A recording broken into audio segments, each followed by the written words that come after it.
Alrighty. Going live. Hi, ISO. Hopefully you can hear me. I'm right now patching on in to see if the audio is truly working the way it ought to. Oh, the joys of live streams. Yeah. Okay. What we got here? Audio loud and clear. Excellent. And it's indeed coming through for me on my end. So wunderbar.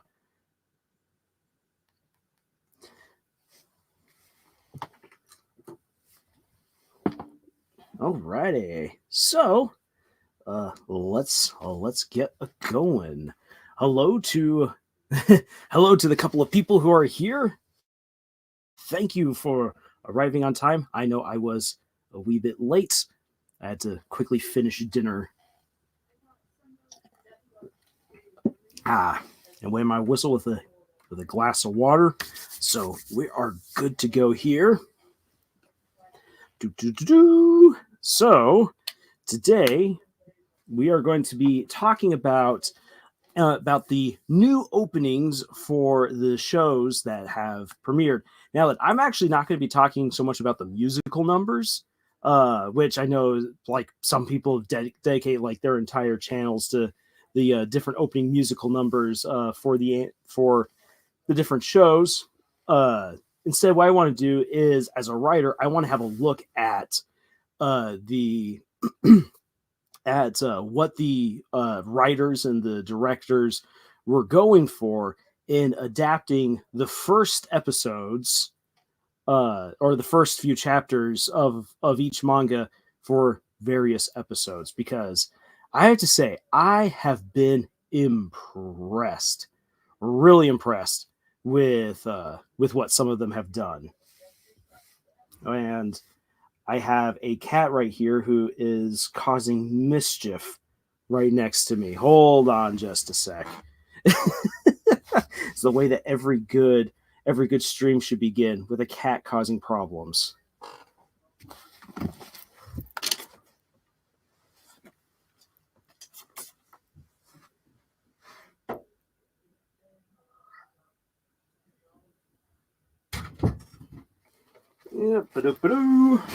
All right. Cat relocated. Woo!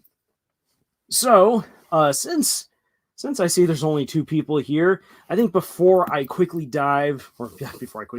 start diving into the different shows and everything, there's actually been some stuff that's been on my mind as this week has gone on, where I'm like, I feel like I want to make a video about this, but there's really nothing for me to. There's really nothing that I can actually say that I think would add that much significance to the current conversation.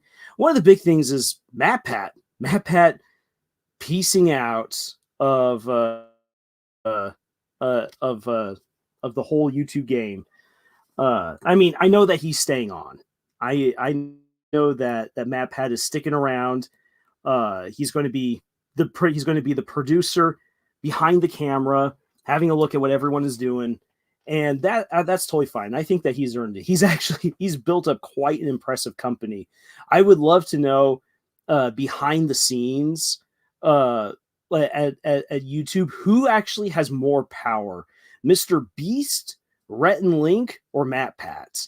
And I know most people will be like, Mr. Beast, because he's got so many millions of followers. But unbeknownst, I think, to most people, like Rhett and Link own tons of YouTube. And when I say like they own tons of YouTube, like I mean that they actually own not just channels, but they own the back channels of YouTube. So I would love to know where MatPat figures in all this, because he always did his conversations about what's really happening behind the scenes, what's happening with the company, how are creators being treated and everything.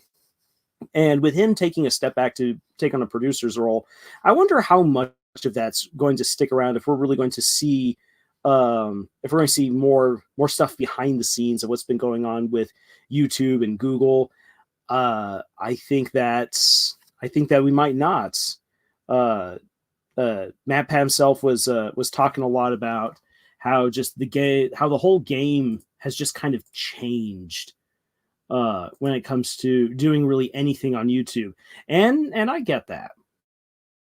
I do get that. Like I've noticed a lot of changes myself on YouTube. Camille's Harem is not a big channel at all, but we've been around enough, doing things long enough to have seen all different kinds of purges, changes, what it takes to get verified here. So, uh, it, there's not much. So when I thought about that fact that Matt's leaving, and that so many other creators, or so many creators who are really kind of the staples of YouTube, have either left or getting ready to leave, or you can see them leaving in the near future just because they've been around for so long. And they probably they probably want to move on and do something else. I don't know what else I could add to that conversation other than to say this is that I remember when people said you either make it, YouTube either has become your career by your 5th year or your channel is dead. And I don't know. This channel under my watch, if it's going to die, it's going to die a glorious death. We've hit 5 years and we're still going. I still intend for us to go for a little while. But it's been on my mind. It's been on my mind seeing what's been happening to other creators. And we just got some new people in on our Camille's Harem Discord who have been trying to get out there with their books, and they've been advertising themselves to agents and to publishers. They've been having a really hard time getting tons of rejection letters. And that happens. That's the unfortunate truth of trying to become traditionally published. It's only getting harder to get traditionally published. And that's soul crushing to think about. And they're getting sneakier in ways to avoid listening to you. Either you have to submit your work within a window of time that they don't tell you when you're supposed to submit it. You're supposed to be of a certain background. Otherwise, they won't listen to you, or your story has to be a certain kind, or they won't listen to you. And it's rough. It's rough. So, there's a paradox in previous videos. I've talked about how like now is the time for any creator to like really go out there, really make their mark, lay their claim, do something amazing, and people will respond. And yet at the same time, it's only gotten harder. There's so many more hurdles put in people's way to actually make their mark, and especially to make a career out of doing what they love within the creative sphere. And my cat just opened up the door and got herself back in here to cause mischief. Oh my gosh. Smart feline. She may look blazed. She has her eyes are almost permanently dilated due to things that happened to her when she was a kitten. But she is not a dumb cat. All right. So we got a couple more people here. Welcome to all of you who have joined the stream. Let's then dive into. I kind of got the dark, depressing stuff of this week out of the way. But let's dive on into talking about the first episodes of some of the anime that have come out this season and what we can learn from them. This is obviously a very different way of approaching anime than most other, like for instance, AniTubers would do. But we're writers here. We're going to take a writer's approach to this stuff. And I've just got the footage of a lot of the anime that are coming out this season playing in the background because in order to put together little clips for each episode, I just unfortunately didn't have the time right before here. So we'll just We'll go on from there. I I have not watched every single anime that has come out this season, nor do I particularly want to. But the ones I want to talk about are I definitely want to talk about the one that's currently playing right here, The Dangers in My Heart season 2. Holy cow. The opening, the opening episode is one of the best about face turns I have seen any story do in terms of theme, character progression, atmosphere. It had like it, you compare this episode to episode 1 of season 1, and other than seeing that it's the same characters, you would think it's a completely different show. Like that is how drastically different it is, and yet it works so well. Another one that I want to look at is The Witch and the Beast. Wow. I I've got thoughts on that one. I really, really like the manga. I have high hopes for the anime, and I'm going to get into why I think that the opening episode, while it did everything that the manga did, I don't think it was as good as the manga. And it comes down to one thing, and I'll talk about that. Scott has already done a video on solo leveling, which you see playing right here. I do have my own thoughts on a solo leveling, or as we will now forever lovingly call it, Swolo leveling, because we got Mr. Swolo. I could never remember the guy's name, main character's name, so I just called him Swolo.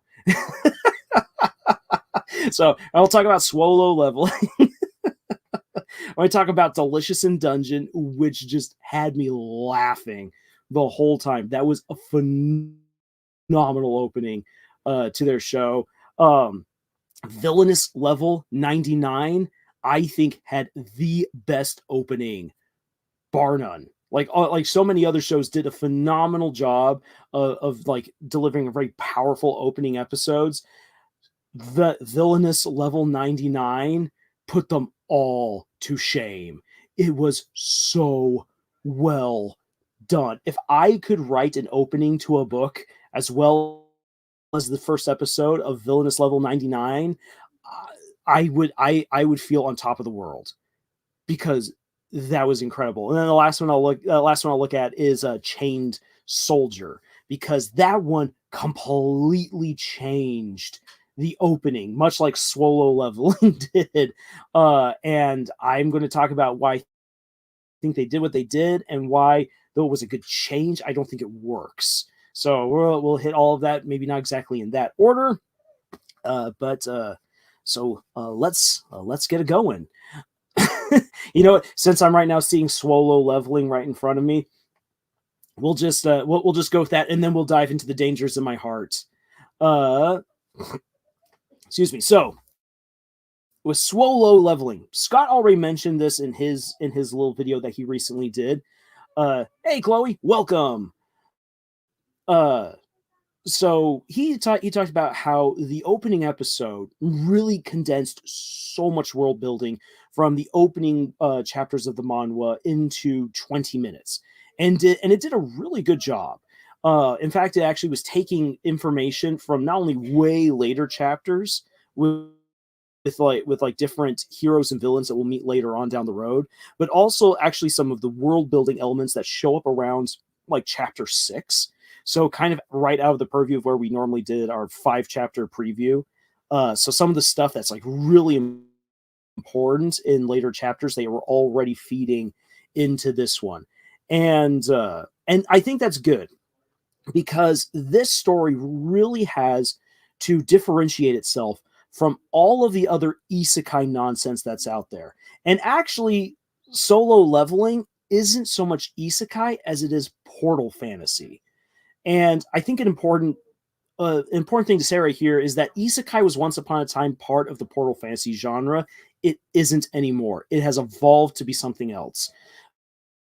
Portal fantasy, if you don't know technically what that means, portal fantasy is when characters, usually from Earth, but it can be from any world, go through a portal, scientific or magical, to another world and have interactions there, and they can jump between worlds.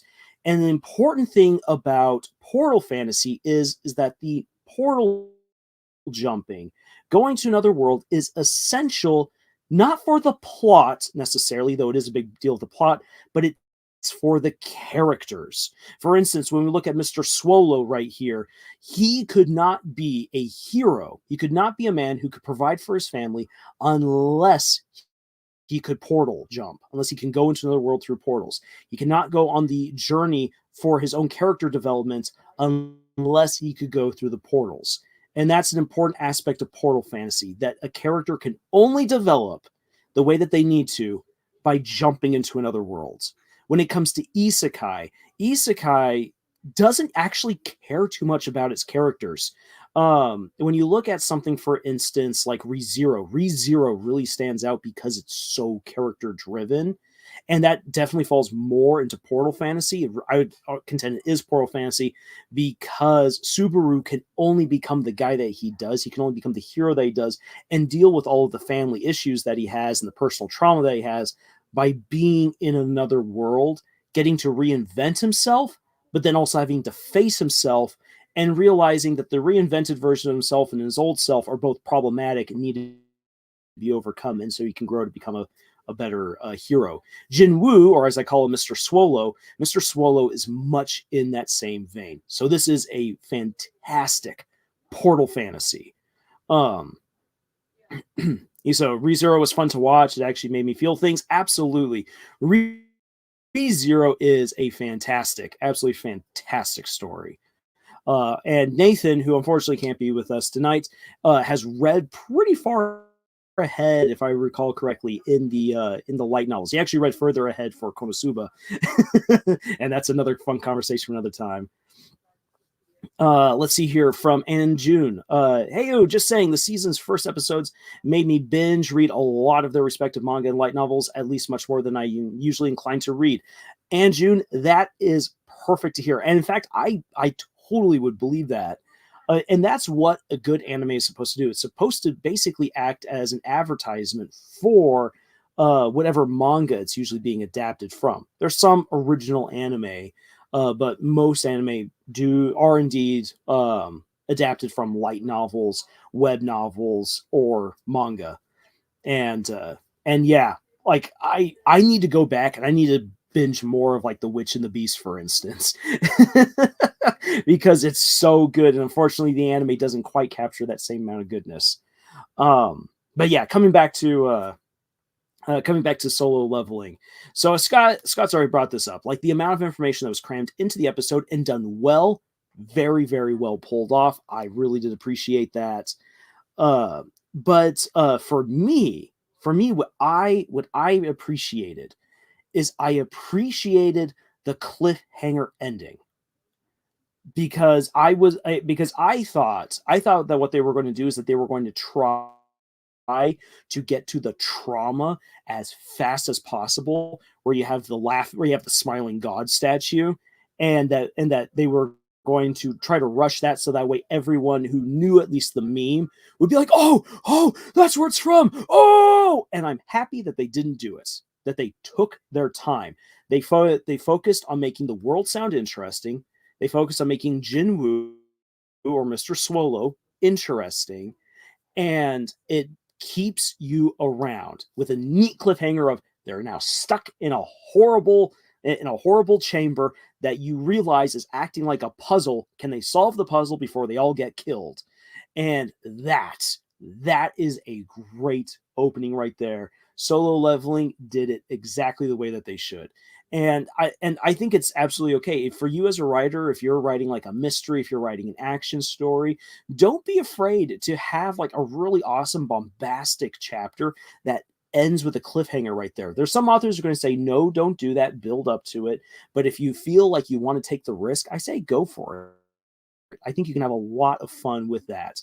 For my book, Monarch Mercenaries, I pretty much do that. I open up with a very, very action-packed, very intense chapter that then leaves you wondering, like, wait, what? Whoa, what just happened? What are these people doing? These guys are insane. I'm like, that's the way I want you to perceive these people. They are insane. So coming around to a question right here from Chloe. Sorry for the off topic, but have you seen Oshinoko? If so, what are your opinions on it? I have not yet watched the anime for Oshinoko. I have read I can't say I've read the majority of the manga. I've read a fair bit of the manga. I actually started reading the manga long before I knew that it was going to be adapted for an anime. Um, it's it's not my personal fare. I I'm not a huge fan of drama stories, and that's just me speaking personally. I like the relationships that you see get built up and kind of tarnished in Oshinoko. If I had like another year's worth of time to do research for an upcoming video that I will be releasing in February, Oshinoko would absolutely be a part of it. I'll be looking at why we're so addicted to toxic relationships in fiction, because it's something that so many people are absolutely drawn to. And you get a lot of that in Oshinoko. Um, I think that the story handles it really well, and I definitely can see why a lot of people really like it. So, yeah, that's my take on it. I think I do want to watch the anime just to see if that makes the subject, if that makes the material a little bit more palatable for me, because oh boy, reading the manga really exhausting, really emotionally exhausting to read the manga. So that's my take. Uh, yep. So as you agree, it's definitely not for everyone. It's for the people who enjoy the drama and the reactions. I absolutely agree. From and June again. Yeah, I thought that they'd get the evil smile. I thought that they'd get the evil smile as well. I don't mind. They didn't, and rather took their time. Yeah, I think that them taking their time to really build up to that moment, and I expect that in the next episode that they'll slow the pacing down a little bit, so that way we can really just relish in that horrifying moment. As Scott said in his video, if he is not traumatized or spooked by that scene in the anime, then the anime is not doing it, because reading it in the manhwa, oh my gosh, like I'd seen all the memes before I read it, and I was just all like, yeah, that's just weird. I read it and I was like, oh my gosh, I understand now. That is such a creepy, creepy scene. It is so well done. I love the mechanics of that room. I love how horrifying it is. And I love how you watch everyone just break mentally in that moment. And how who lives or dies is just so, it's so heartrending, even though you barely know these characters. It is so well done in the manhwa, and I really hope that the anime can pull it off as well. So yeah, I'm hoping. And actually, funny enough, maybe I enjoyed it doubly so. At least reading that part in the manhwa, because I'm a dungeon master for one of the D&D games I'm a part of, and I'm like, guys, we're going to do like crazy dungeon crawling in this campaign, and one of the rooms wasn't quite like that. There wasn't any like massive statue, and it wasn't like, hey, make sure you bow down or you're going to get beheaded or get laser blasted. But it was a room that if you wanted to open up any of the doors, you had to make sure that you bounced light off of corresponding mirrors to hit the right door to unlock that door. But the moment that you unlock that door, all of the statues that were guarding that door would then attack the players. So you had to figure out the puzzle, and then you had to then fight your way out and try to not awaken any of the other statues in this hallway. Otherwise you just get mob rushed. From ISO, being able to write psychologically without mentioning psychology is quite a skill. I seriously wish to possess this skill. I agree. And I think in order to do that, you have to understand characters, and you have to understand how people react to different kinds of situations. So, like, for instance, I've learned from myself that in a scary situation, a very tense situation, I'll just start laughing.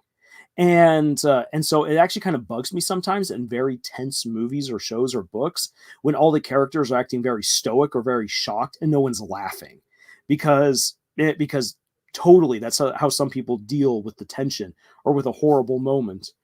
For other people, they go catatonic. And that's actually not done as well as one might think. It sounds really simple to do, but it is totally not done well in a lot of shows and movies. A great example of it actually being done well, and a good friend of mine said it was the only thing that was done well about Kong Skull Island, was how Samuel Jackson's character goes full PTSD mode when Kong shows up and begins killing his men. And it's not that he wigs out, but rather that he becomes hyper fixated and focused and becomes murderous, because PTSD people don't wig out. They become then hyper focused on whatever has triggered them, or on something that they try to get away from what's triggered them, and they pursue it until they feel calmer. And so, yeah, it's knowing how different people react to a really horrible situation, or even sometimes, or to a very good situation, or to a very confusing situation.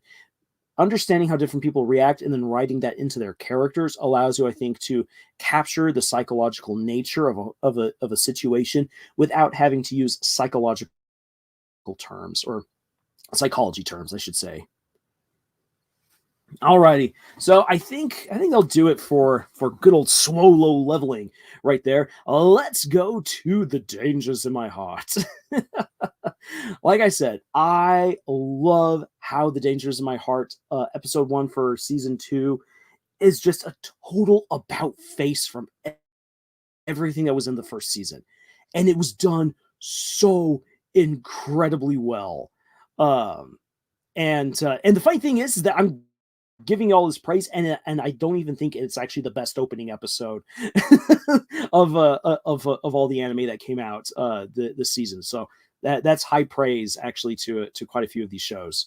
Um, but what impressed me was how how the continuity from the end of season 1 to the beginning of season 2 was there. For instance, Ichikawa still has his broken arm, and it still aches. And I like how that's even something that's mentioned as he's going looking for the little Shibu Inu keychain that Yamada lost.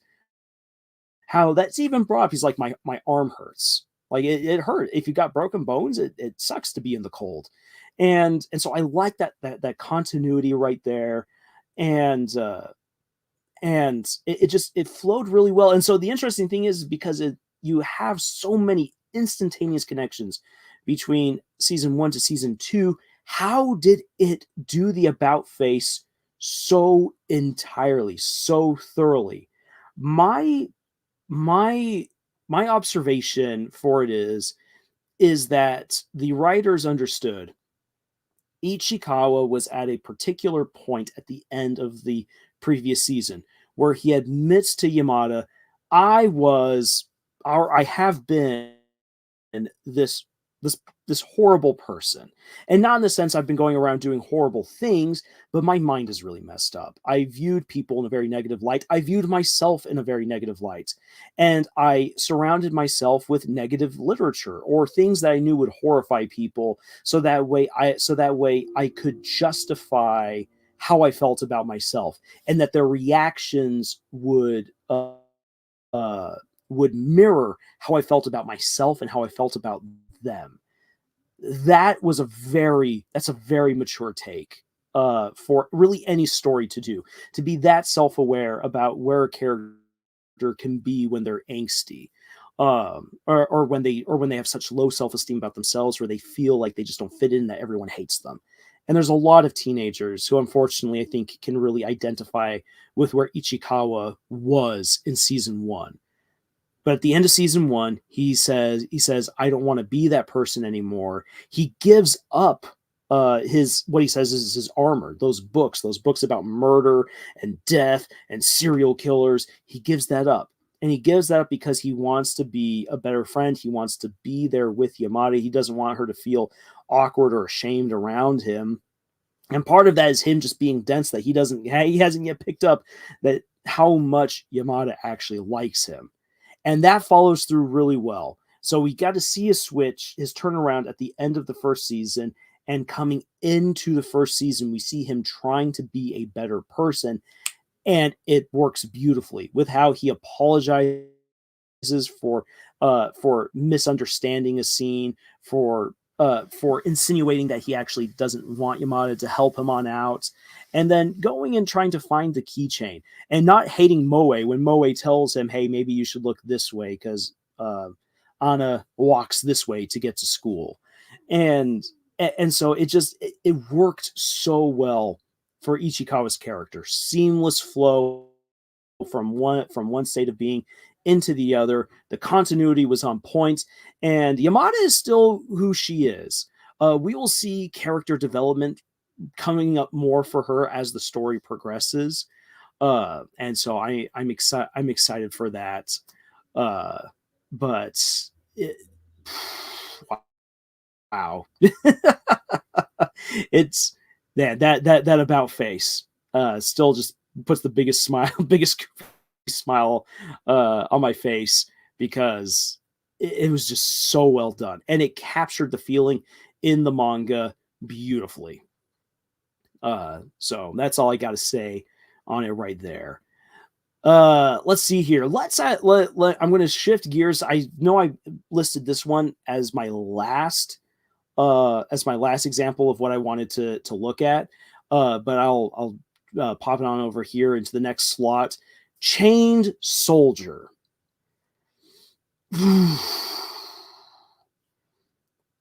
If you don't know what this one is, I'll give you the briefest of rundowns. I probably should do that actually for all of these anime if you haven't seen them. Chained Soldier is about this young man who lives in a Japan where another dimension creates these weird bubbles that sucks people into it, and there are these monsters murder whoever slips into these bubbles, kind of like Bill's chaos bubbles from Gravity Falls. And in order to stop these people, for whatever reason, teenage girls have the ability to gain powers and go into this other plane of existence and fight these monsters in an attempt to protect humanity.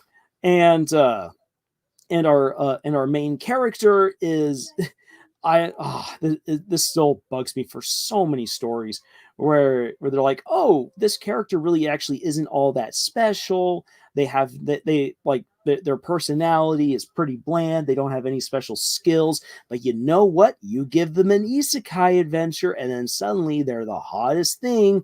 And lo and behold, our bland protagonist ends up meeting one of these superpowered girls, and and then when she quote unquote enslaves him with her magic, he then turns into this berserker wolf thing and is able to just claw through all the other monsters and wipe them out, and he's just the most powerful thing ever. And then all the other girls are going to start falling for him, and the main character girl, her magic demands that whenever he does anything good, that she must reward him appropriately with smooches and grinding and undressing. And that's Chained Soldier. That's Chained Soldier for you. The opening chapters of the manga are unapologetically fan service fluff. And not even the kind of fluff where you're like, oh, this is like okay, I appreciate this fan service. It's like oh, this is so awkward. This is so awkward. It's like eating bad cotton candy, kind of awkward. That's the kind of fluff you're being given right here. So what the anime did is that the anime changed a lot of these things by not just him getting pulled on in, but these kids getting pulled on in. He has to rescue the kids, which impresses the girl who enslaves him, which then makes their relationship, I guess, more okay because he shows himself to really be a good guy at heart and a true hero. And the other girls get to see him ahead of time and realize he's not that much of a creep, as opposed to the manga where like, you're a creep, dude. Where did you come from? So like, I see what they're trying to do in the anime adaptation, where they're really trying to like downplay the creepiness from the manga and make it a little bit more logical why she would choose him of all people to enslave and turn into her mount and companion soldier to fight these monsters. And it works. I think if you hadn't read the manga, it wouldn't grate on you quite as much. If you've read the manga, you immediately see what they're trying to do there. But the thing is that it's such an odd premise. It's such a ridiculous premise that you're just like, just commit to the weirdness, and roll with it, because there's no way that you can make it okay that a girl magically enslaves a guy, transforming him into a monster to fight against other monsters, and she rewards him with sexual favors. I think any writer should realize, if you're going to roll with a ridiculous premise, lean into it. I'll actually have something about say about that after I read Iso's most recent message. Another reason why ReZero is great: Subaru really isn't anything special. He's just a normal guy with a revival power. Yeah, and that's one of the things that makes Subaru such a fantastic protagonist, is that he has to use everything at his disposal. Every ally, all of their power, his knowledge, the horrors of coming back, of returning from death. He has to use all these other things, and he has to learn how to be actually a good team player and a truly charismatic leader in order to achieve anything. And granted, he gets smarter and better as he goes along. He does improve, but he doesn't wield Excalibur, which will do all incredible things, nor does he have an amazing power which can alter the world. Yes, he's got to dark magic, access to dark magic, but he doesn't have such a command over it that he can do all of the crazy things that the witches can. And so it keeps Subaru as a relatable protagonist. It gives him challenges to constantly be overcoming, and it keeps things engaging and interesting. Let me just quickly take a drink right here. All right.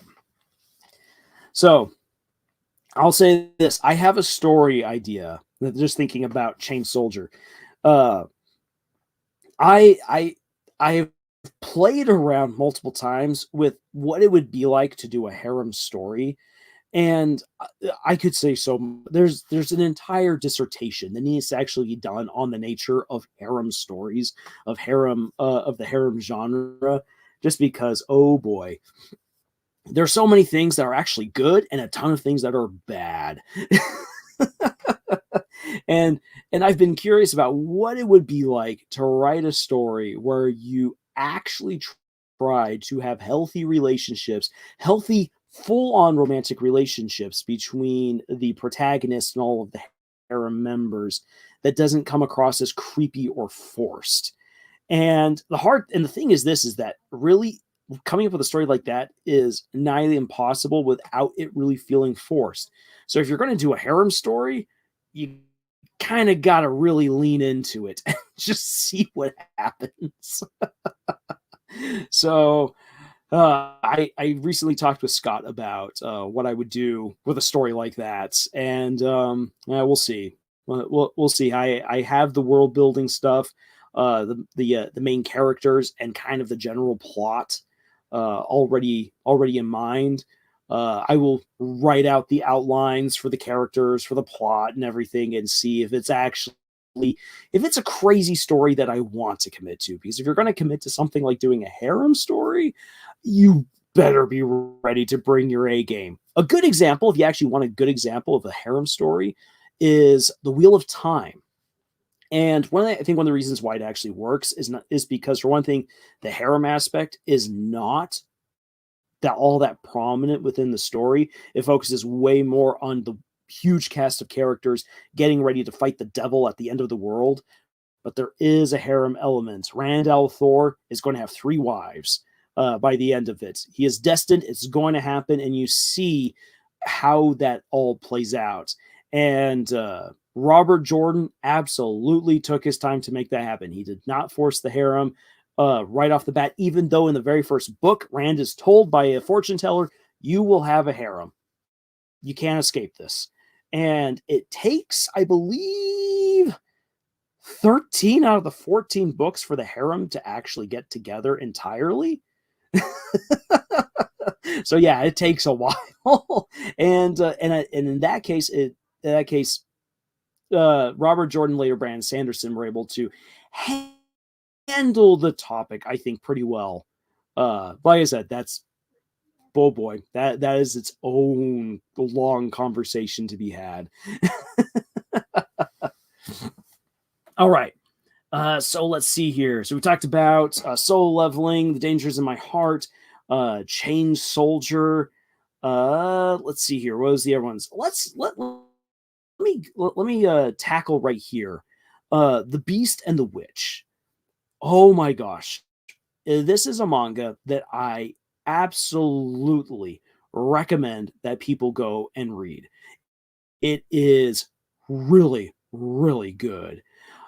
The anime adaptation, I think, has a lot of potential. I think that for the people who do end up sitting down to watch the whole thing, that they'll really enjoy it. However, the first episode does the opposite of what solo leveling does with its first episode, in that the first episode of the Witch and the Beast does everything. It crams everything from the opening into that first episode.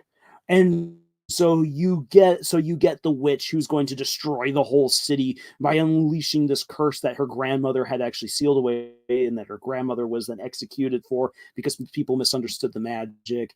You get to see who the two main characters are, and you get a whole lot about their power sets and who they work for and all this stuff. It's a lot of information. It's really interesting. The action's fine, but looking at it, I was just like, oh, there's something missing here. And in the manga is beautifully paced.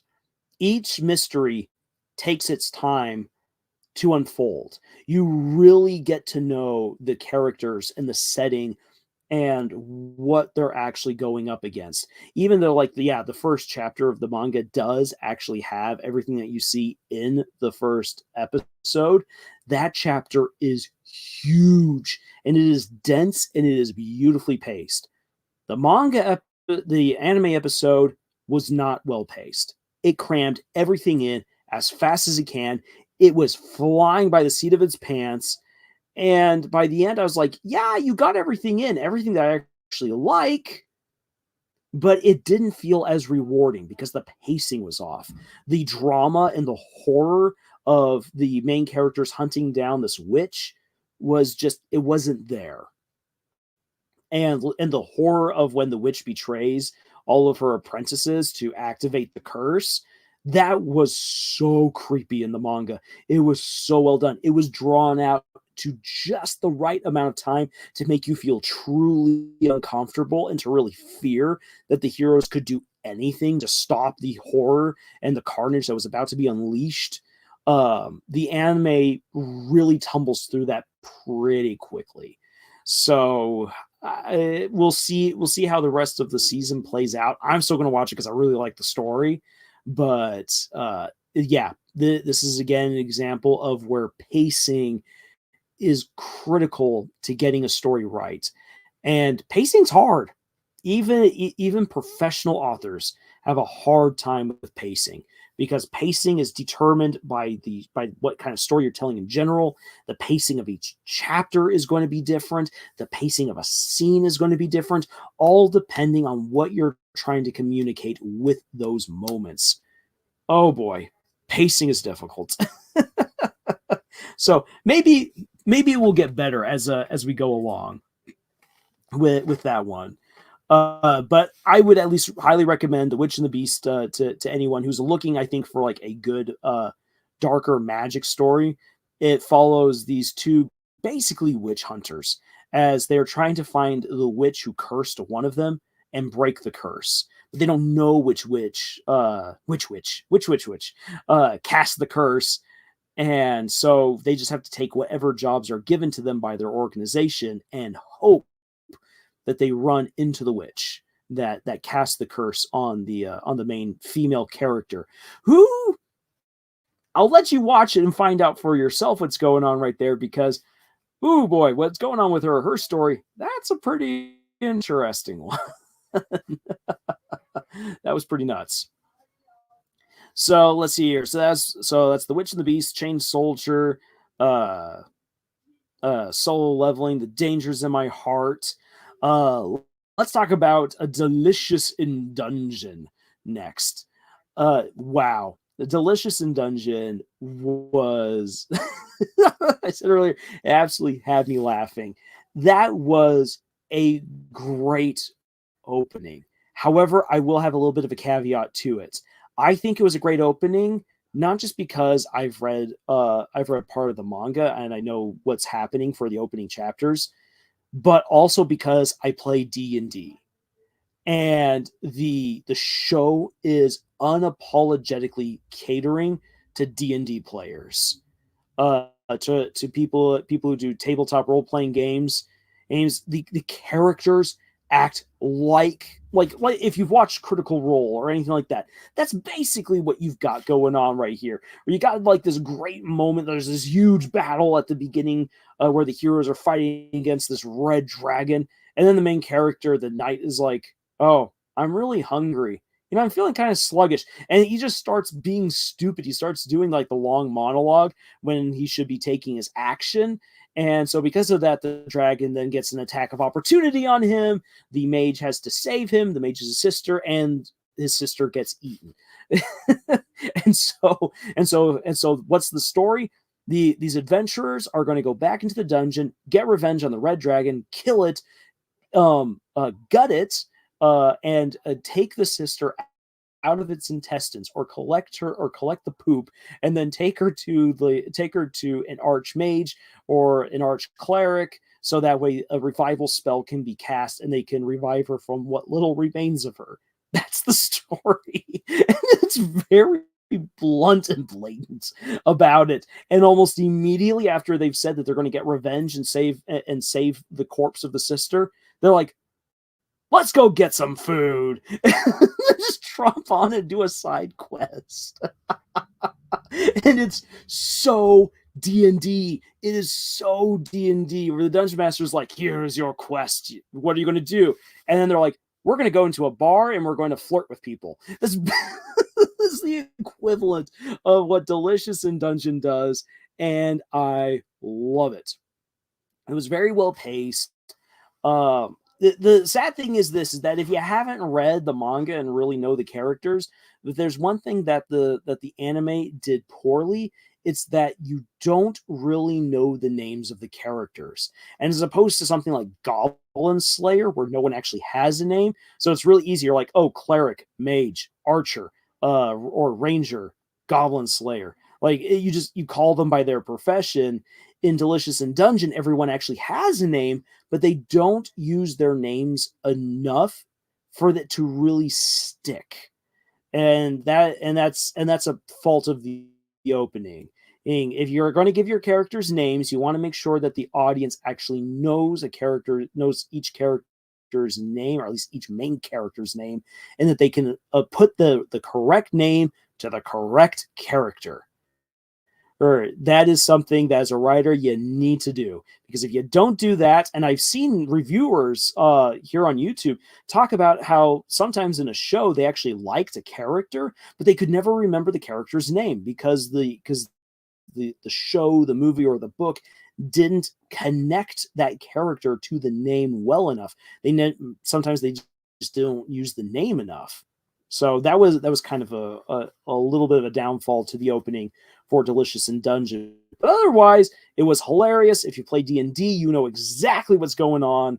The stakes are set. The world building is actually done very well. It's done even better than Swolo Leveling does the world building in it. And it does quite a bit of info dumping, but it scatters the info dump brilliantly throughout the first episode. So you're getting all kinds of details about the curse, that there's this complete underground ecosystem that can be accessed through dungeons, how the dungeons are connected to areas within villages, how far down people have gone, the information that's been collected, and all of this stuff. All of that is sprinkled throughout the episode and done very naturally. And so, even though a lot of the opening episode is about them trying to get food and how you prepare monsters into meals, Yeah, McDonald's should try that out sometime. Everything was well paced, and even if you can't remember the names of the characters, you at least know there's your knight, there's your rogue, there's your mage, and there's your dwarf cook. and and the humor was also really on point for it as well. There's not a lot that I can really complain about when it comes to Delicious in Dungeon. And one of the things that I've seen is that if you watch the German dub of it on Netflix, that it is absolutely hilarious, even if you don't know German. Because I can speak German, I really want to check it out now and see just how ridiculous and over the top it is. Because in English, the English is hilarious. It's the English dub, and the original Japanese is also hilarious. So I'm looking forward to checking that out. Let's see. I think the last one that I had on the list, I'm saving this one for last. And if I did forget another one, then you guys can remind me. But Villainous Level 99. This one, this anime, if you haven't heard of this one yet, Villainous Level 99, I highly recommend that you check it out. Holy cow. It is so good. The premise for it is that this girl gets isekai'd into an Otomi game with the basic thing of, again, like, oh, there's the heroine, and she's going to make friends with the three love interests, and the girl who's been isekai'd, she ends up being the secret boss, that the main characters, depending on what choices they make within the narrative, they will then fight and have to kill. And because she's played the game all the way through and has done all the different options, she quickly learns, oh crap, I'm the villainess. And she's like, I don't want to die. I'm not a horrible person. And so she resolves that she is going to level up so that way she can deal with anything that comes her way. And even if she needs to, she will kill the demon lord and end the game early so that way she can protect herself. And she's going to do her best to avoid the hero and her three love interests. And if she can do that, she will be safe. And so that's the story. What I love about the opening episode, it was such a great fake out. And if I've any complaint to it, my complaint would be that they didn't do it for the whole episode, and at the end they then switch it on you and then make you realize, oh, the real main character is the villain. But the way that's done, it opens up so beautifully. I have to give so much credit to the animators because they went hardcore for the first 3 minutes, really just making everything so cutesy, so over the top as you're introduced to the hero, and you instantly fall in love with her. She's such a kind-hearted girl. She goes out of her way to help people that she doesn't need to help because she's just so good. And don't you realize that she's just a commoner going to this noble academy for magic users and heroes, and she arrives just too late because she was helping people. Well, the first love interest, even though he's like, the rules are the rules and you're not allowed into the school if you come up late, but there is a hole in the wall on the other side of the school. If you go there, no one will catch you. So she goes to the hole in the wall. There she meets the second love interest, who then graciously and nobly takes her into the school. And he's a bit of a ruffian himself. He's like the Han Solo type character, though even more lovable, if that's possible. And takes her, and then they crash through the roof, and then she falls on top of the prince, and the prince is instantly smitten with her beauty and her manners, and she just has such a lovely personality that he steals away to visit her in her room late at night, breaking the rules because he wants to have a chance to talk to her one-on-one. Boom, you're introduced to the heroine. She's such a fantastic girl. Everyone loves her. You've met the love interest, and each meet cute is done beautifully. It's animated perfectly. The music is on point. Everything's good. They have an opening musical number that might as well be the opening for the show. And you're just all like, oh wow, like, why is this called Villainous Level 99? Because this is just so wholesome and amazing, and all these characters are great. And then it switches on over to the girl who gets isekai, and then you see her realizing that she's supposed to be the villain. And that's after they've already spent all this time setting up the characters, setting up the main characters of the game, having a full minute and a half opening number that they will never use again. That they will never use again in the entire anime. That is how dedicated they were to this fake out, and it is brilliant.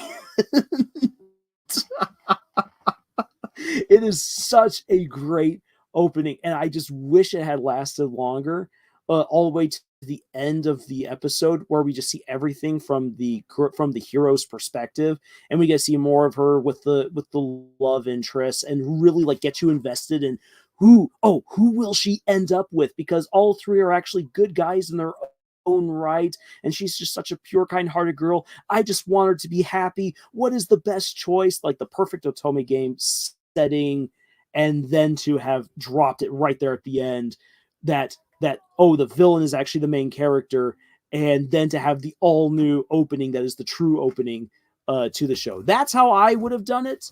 But alas, that's not what they thought. And I have another cat here.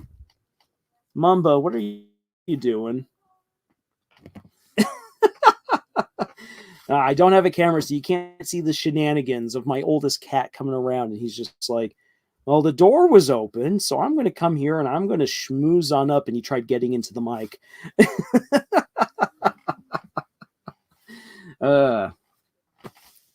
So that was the opening to Villainous Level 99.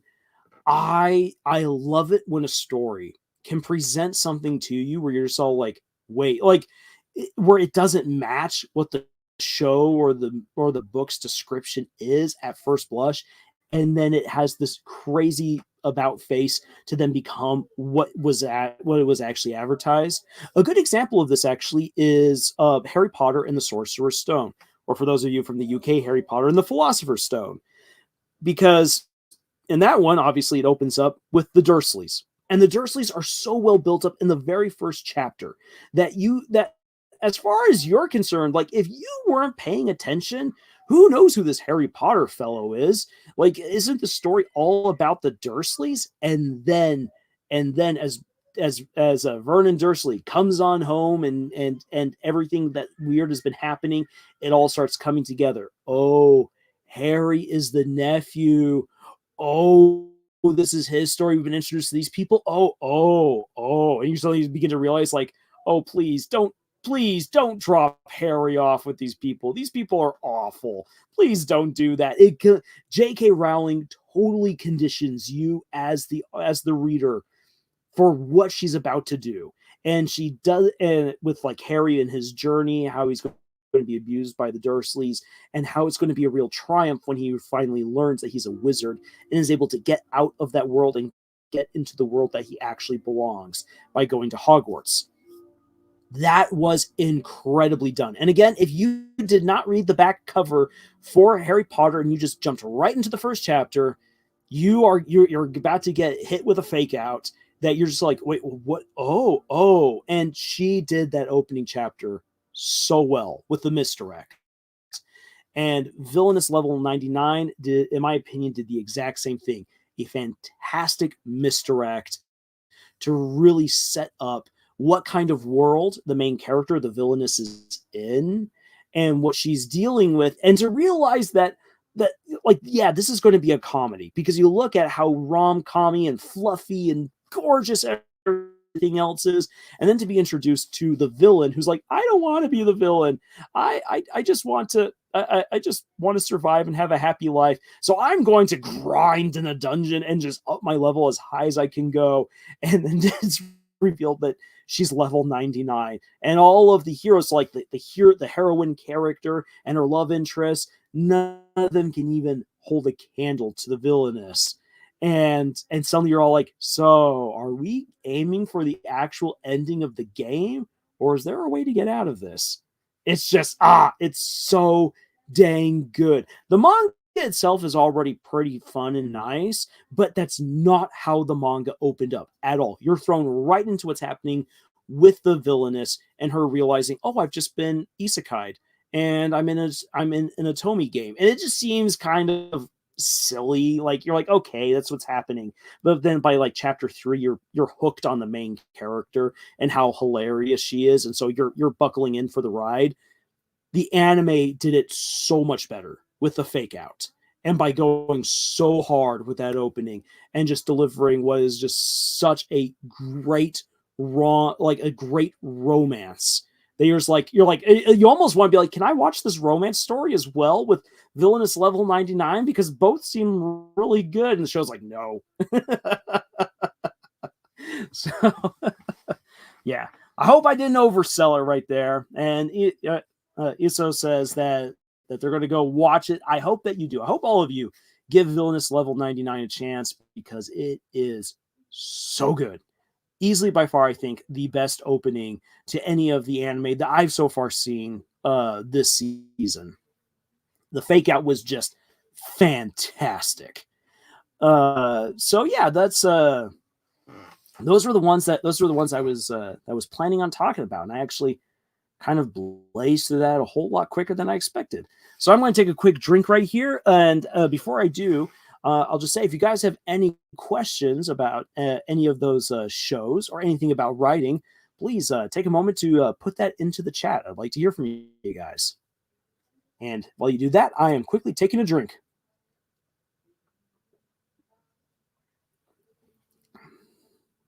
All right. Wet the whistle.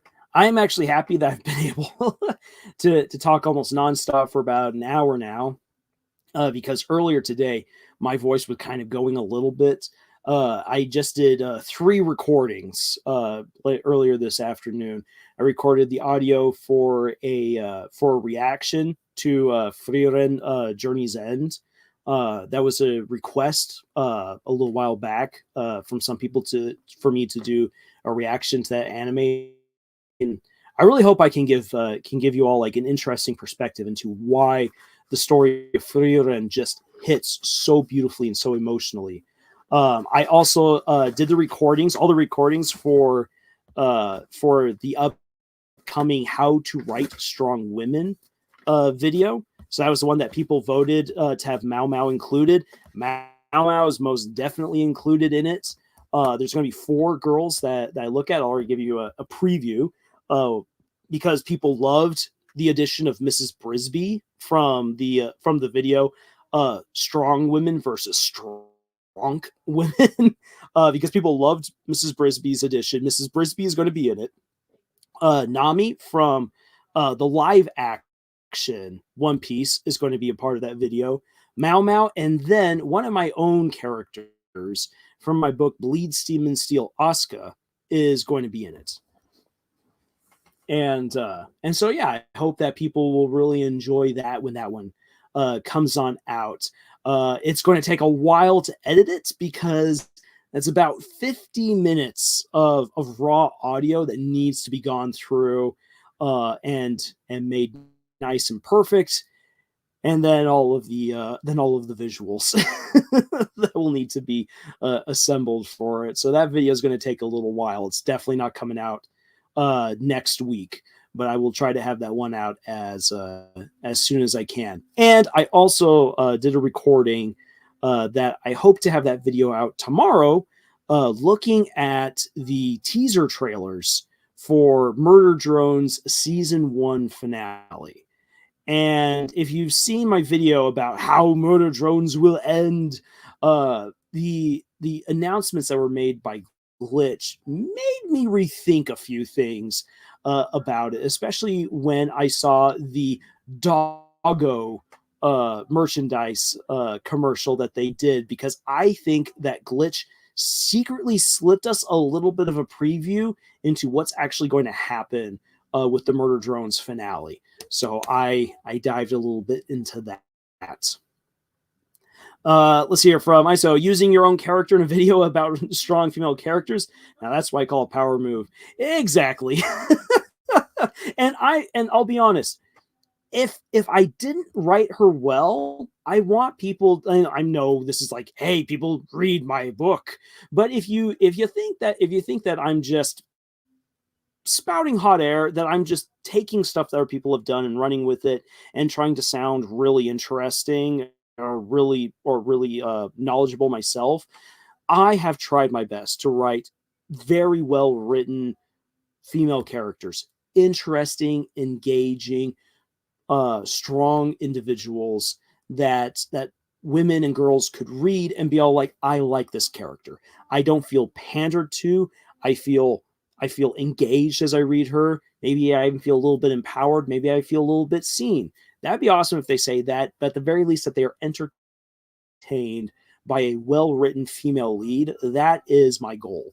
Whenever I write one of my female characters, and Asuka, at least from the other people within Camille's harem, they're all like, Asuka is the best girl that you've written. And I absolutely enjoyed writing Bleed, Steam, and Steel. So if you're interested, I highly recommend checking out Bleed, Steam, and Steel by Lars Jensen. Definitely worth a read. And if I didn't deliver on a strongly written female character, you can let me know, and that way I can try to improve. Murder drones. My attention is piqued. Most excellent. Yes, I know that we're going to be dealing with a bit of a dearth of murder drones information.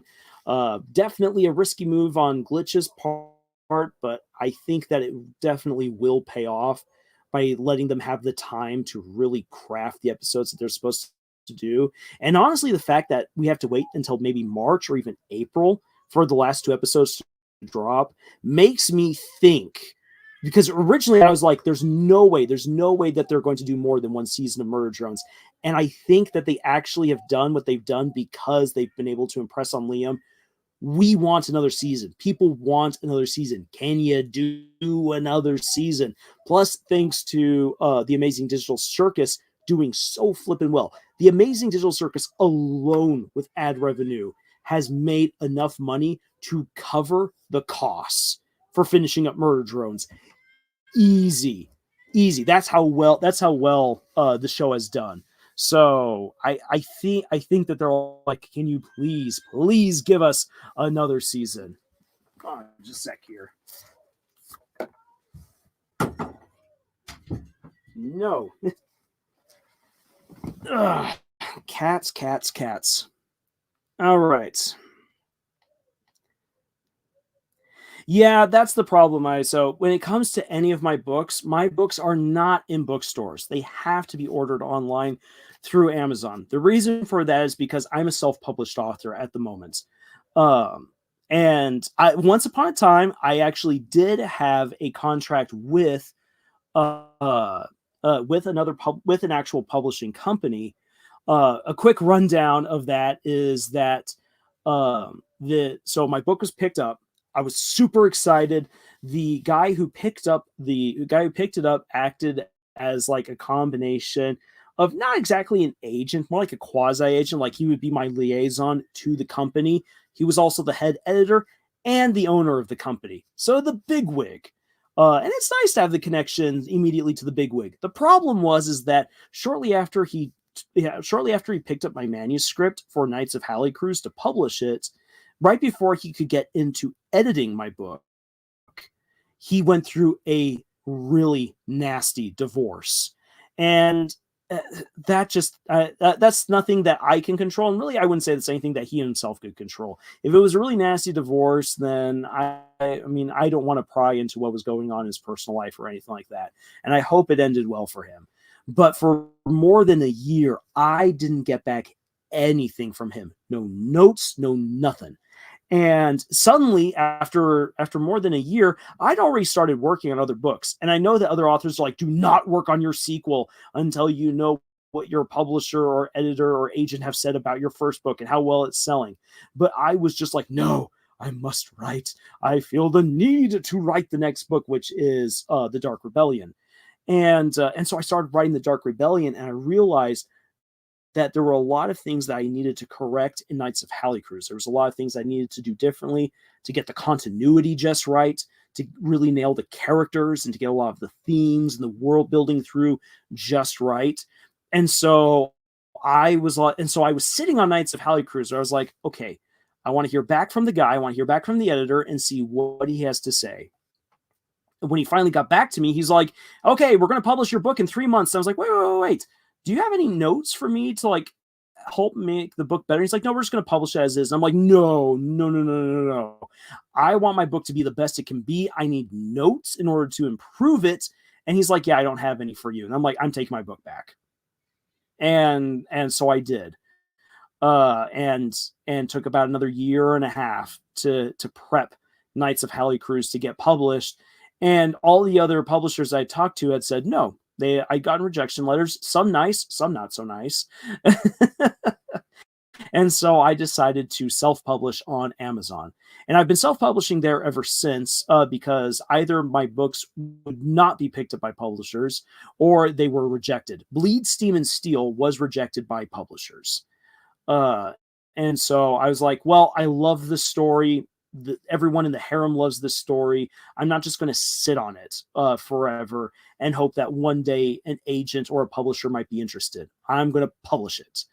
And so I did. And that's why of the 8 books that I have released, all of them are only available on Amazon. The next 2 books that I'm releasing this year, which one I still need to give a really good proper title to. I know that sounds kind of silly that I'm releasing this year and I'm not really yet set on the title. Is going to be a Puss in Boots continuation from the original Puss in Boots fairy tale. And I'm going to be doing some really interesting fun things with that. Basically what I want to set up, and I don't mind saying it right here, I want to set up a fairy tale version of the Avengers, but using lesser known fairy tale characters. But to kind of introduce that idea, I do need to use some well-known fairy tales, such as like Puss in Boots. So Puss in Boots is going to be kind of one of the introductions to this much larger project, and I'm really excited to share that. The other one, a Study in Blood, is also going to be self-published through Amazon. But I am right now working on another book that I will be submitting to publishers and agents. And I really hope that they pick it up. This book is a retelling of Beauty and the Beast. And what I've done with this to make it different from what other people have done in the past with Beauty and the Beast is that, for one thing, I want the Beast to be truly monstrous. I'm actually hopefully going to be working tonight on that particular chapter where you get fully introduced to her. I've gender swapped Belle and the Beast. Belle is now a dude, the Beast is now a girl. And when you get to see the Beast, she is going to bleed through the cracks in the dungeon ceiling. So she's going to come down as these blobs of tar, bits of flesh and bone that just all over the floor, and then reconstitute and congeal into just this horrifying monstrosity. If there's anything that would look even somewhat similar to the way that I'm envisioning her, it would be like the Nowhere King from Centaur World. Just think even more messed up than the Nowhere King. And our Belle character, Christian, is going to be like, you mean I've got to fall in love with that thing? That's what I'm doing right there. I want the Beast to be truly monstrous. I want her to have earned her curse. And in this story, the curse is active, meaning that as she improves as a person, she becomes more human. And if she goes back anyway, if she slips back into her old habits, the more monstrous she will become again. And so that way you can actually see, not just in the narrative, but physically, the changes that are happening to the Beast's character. And another thing that I really want to do in this story is like people are just like, oh, Beauty and the Beast, Stockholm syndrome, which is a complete misunderstanding of Stockholm syndrome. And I will actually be doing a video about that in February. But I want to write a story where, for Beauty and the Beast, where by the end of it, you will know that their romance is actually real. And what I'm going to do is I'm going to split up the story between 3 books. The first book is going to focus on the Beauty and the Beast overcoming their animosity, finding common ground and respect for each other, actually being able to communicate openly and healthily. The second book is going to be about them becoming friends, and then the third book will be them falling in love. So that's my plan for how I'm going to be tackling Beauty and the Beast. And I really hope that it gets picked up, because if you want to write for a living, the best way to do it is to have an actual publishing house helping you out, because they have the resources. They are going to pay you up front for your work, and then you get residuals. You get royalties for as long as they have the rights to that book, and so long as you have the rights to that book. So, hey, it works well for you if the book sells well, and at least you get some money up front. If you self-publish, you don't get any of that. You have no access to resources to advertise. You are spending your own money to help make things happen, and the royalties are not as great as they probably could be. If, for instance, if you publish with Amazon will give you a very low cut of every sale, unless you are willing to make your book cost more money.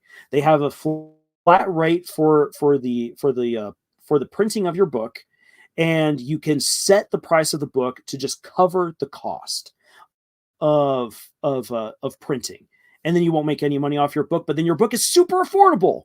If you want to make money, you've got 2 tier options. One is the 40%, one is the 60%. If you go the 60% route because you're like, ooh, I love making more money, your book then goes from like being a $12 book to then becoming like a $20 book. And when people have to choose if they're going to spend $12 or $20 for a book, most people are going to go with the $12. And so if you price your book to get more money on Amazon, you are not going to make many sales. So the joys of self-publishing, which that in and of itself is another long conversation to be had. And I've actually done a couple of videos for that about publishing 101, how to publish, and should you publish your first book. I've tackled some of that stuff already. Yeah, you can check out. Yeah.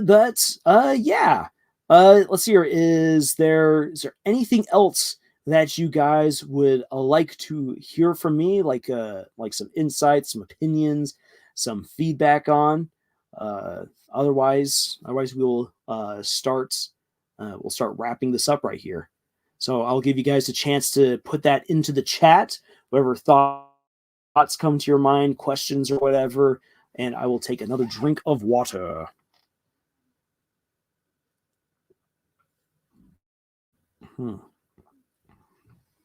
Very good. Say the anime that's right now showing in the background as I've been talking, not this one right here, the one just before. I haven't yet watched the opening episode to that. I definitely want to watch the Undead Adventure and see how they adapt that, because the manga is pretty fun. This one right here, the Demon Prince. If you're into shoujo, I think this one will actually be really good for you. If you're not into shoujo, then I probably wouldn't waste my time with the Demon Prince. Kitty, do not scratch up my carpet. Honey just wants attention. All right. Well, I'm not seeing anything crop up there into the chat. So at the risk of suddenly then starting to close things on out, and then I see something, then I'll quickly address it. But I'll start wrapping up right here. Like I said, I'm hoping that tomorrow I can release the Murder Drones video. If I can't get it up tomorrow, then it should be going up Sunday, and that will then be followed next week with again reviews for The Dangers of My Heart and the Apothecary Diaries, which have just been so much fun. Love it. And then and I'll be working on trying to get the How to Write Strong Women video taken care of, as well as also getting the Frieren video taken care of. And just as a little bit of a fun aside, I have that I've already recorded this, but I like pointing this out because, again, speaking German, I love how the names of the characters, at least of the core four heroes in Journey's End, I love how the German names actually link up fairly well to who the characters are. So, like the hero Himmel, uh, definitely, definitely lives up to that. I mean, he's not heavenly, but that he captures goodness. He is the embodiment of goodness, like what you would expect to find should you pass into heaven. Himmel. Himmel means heaven, and so he captures that essence of goodness in his character. The dwarf's name is Eisen. No, not like Eisen from Bleach. Truly, the correct way to spell Eisen, Eisen. And he is strong like iron. He is reliable like iron, and he is there like iron, whether you like it or not. The priest Haita would translate on over to happy or joyful, and he is a joyful character who's always kind of laughing, chuckling, finding the positive in a situation. That works out really well for him. And then Frieren, when you translate that directly into English, means to freeze, which works well for her because she is such a cold personality. She seems really aloof. And I love how the story of Journey's End is about Frieren opening up to other people and really warming up as a character. And so it's nice. And calling the character Frieren sounds a whole lot better than just simply calling her Kalt, because that'd be the word for cold in German, Kalt. So who's this character? Oh, she's Kalt. Like she's a cultist? No, she's Kalt. She's cold. Oh. Let's see here. From ISO, I have a character in one of my stories that feels really useless, but I want to make it so that the story can't progress without her. And I just don't really know how to do that. Okay, then. So here's a little bit of a writing advice. If you want a character to be important to the story, you really need to dive into the world that you're making right here and think about, okay, then who is this individual really, and why should I care? Why should I care about this character? Even like, let's say that this character is like, let's say, I'll throw out something ridiculous right here. Let's say that this character is the great warrior wizard who could defeat anyone. And if the heroes can just find him, he will be able to go and face off against the overpowered villain and save everyone. They just have to go on a quest to find this character. And you get almost none of him in the story and then when they find him, he's all like, the power has been in you all along. And then like walks off. Like you get him for like half a chapter and then he's done. Like, and that happens in certain stories. So how then does this character, this wizard guy, just not feel useless or like he just shows up randomly? You have to build up said character. You have to understand, why is this character in this world? Why does this character matter? What have they been doing with their own life?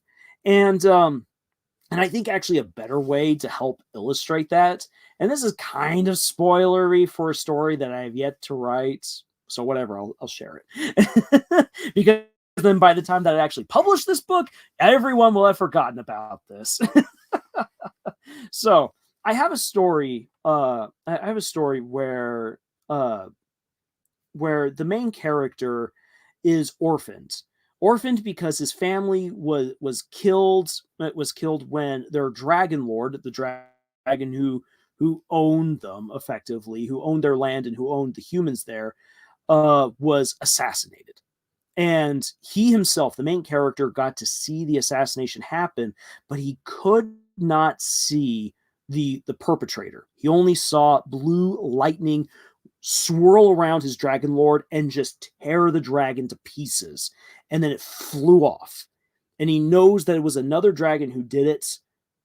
And so he wishes to become a dragon slayer. He wishes to join this secret organization of individuals who hunt down bad dragons and kills them in order to find the dragon who killed his dragon lord and led to the death of his family.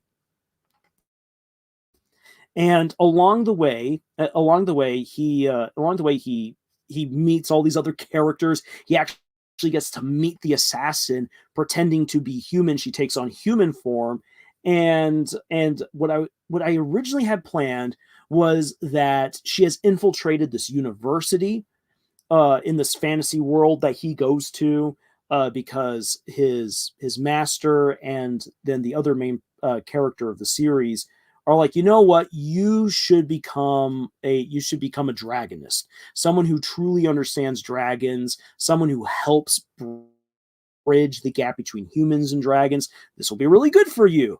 And when he's at the university, he meets the assassin pretending to be a student, and he ends up falling in love with the assassin. And so I was going to have it where in that story, when it finally is revealed that he's been sleeping with the assassin who killed his dragon lord and led to the death of his family, that he was then going to be all like that he would be given that opportunity for revenge, and then he would decide he's not going to take revenge on the assassin. That he's come to realize at this point in his own personal journey, you know what, like that I don't need to do that. Revenge is just going to spark more death, more hatred. Someone else is going to come and try to kill me because I killed you. And I did like you until I found out who you were. So let's go separate ways. And that was the original plan I had. And that was all that this character was going to do, this assassin character. She was going to serve as kind of the instigator for his journey, and that she would then be the individual through which he learns that revenge is not the route to go, and that would be a message that would allow him to help the other main character who is also looking for revenge against another dragon who killed her father.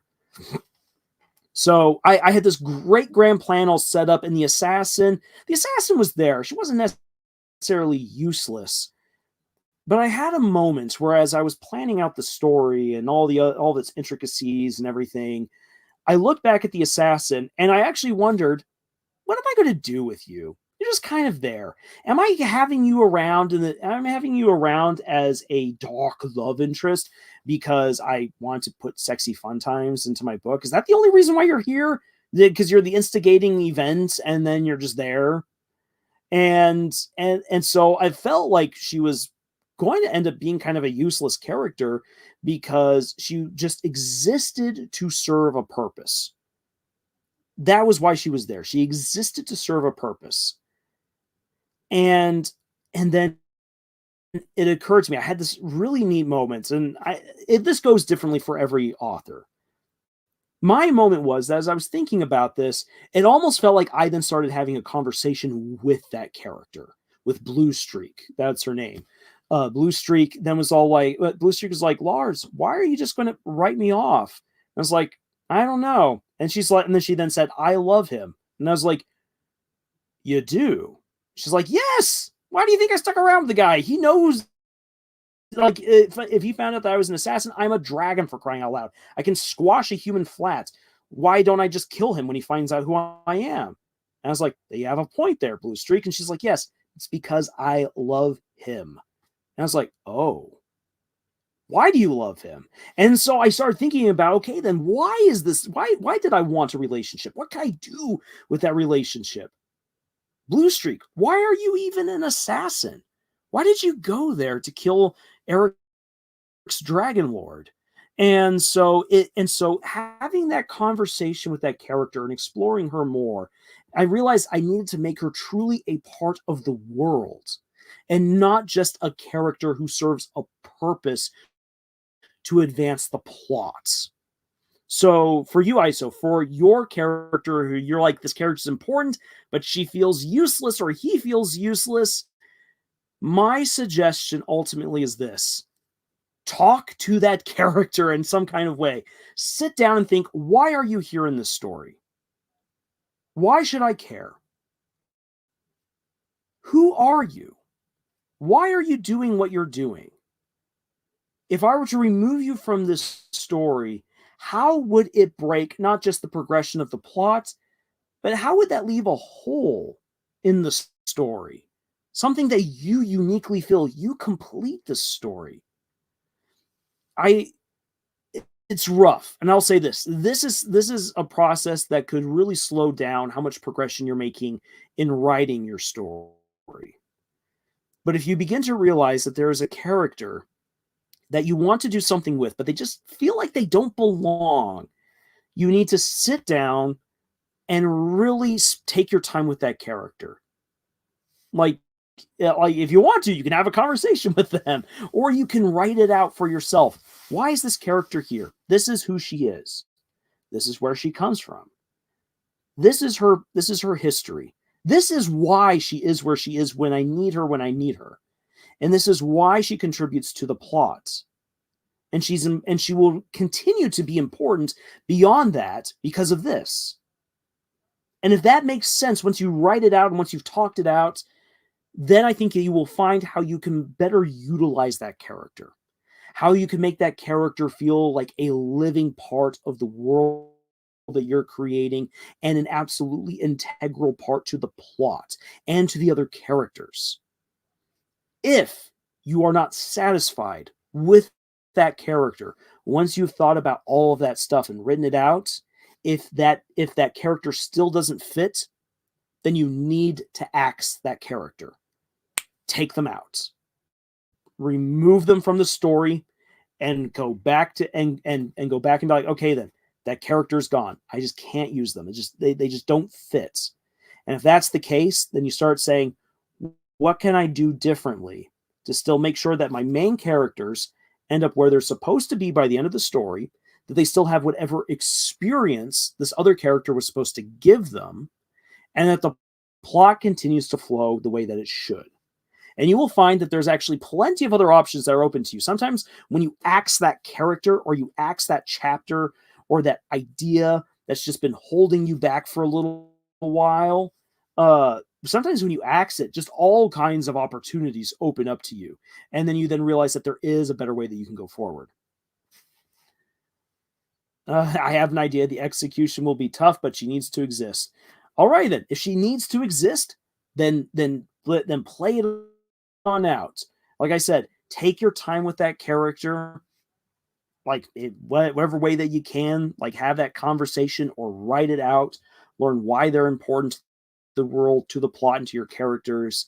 And then yeah, sometimes it is tough. Sometimes it's tough. You're like, I really need this to happen. But you can make it work. Sometimes it takes a little bit more finagling. Sometimes it takes you going back and actually changing other things that you thought were totally fine. But sometimes things that you thought were totally fine need to be changed in order to make something that is tough work. So I hope that helps. I know that was me kind of being a little bit rambly right there and using two different examples to get to my points, but I hope that helps. And just know that, yeah, that's not uncommon. It's not uncommon to be in a situation where a character or a scene or an idea just doesn't feel like it belongs, but you really want it in the story, dang it.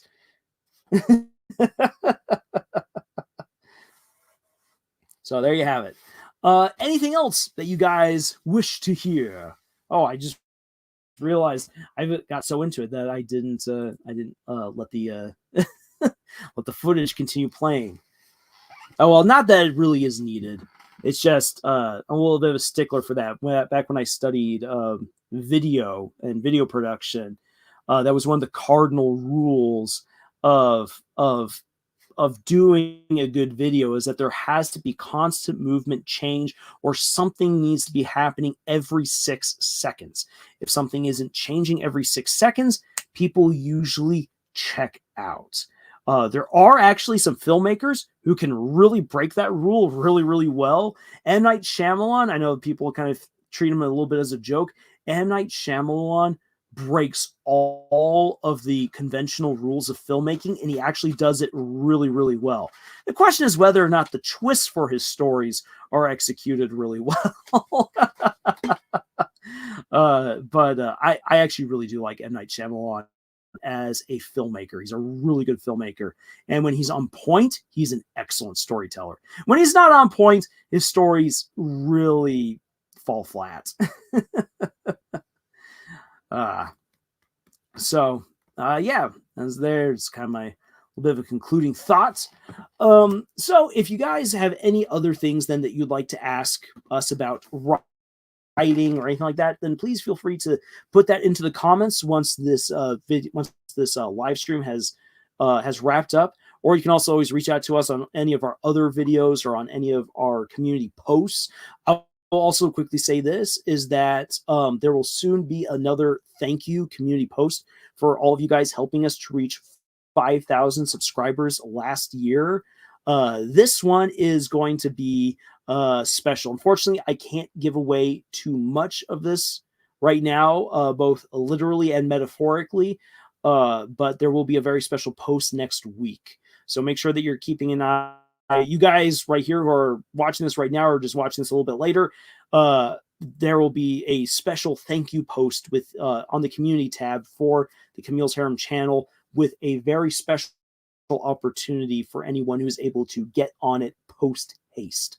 And then there will be one last thank you post a little bit later this month where we will be opening it up to anyone who wishes to join in on a special writers roulette.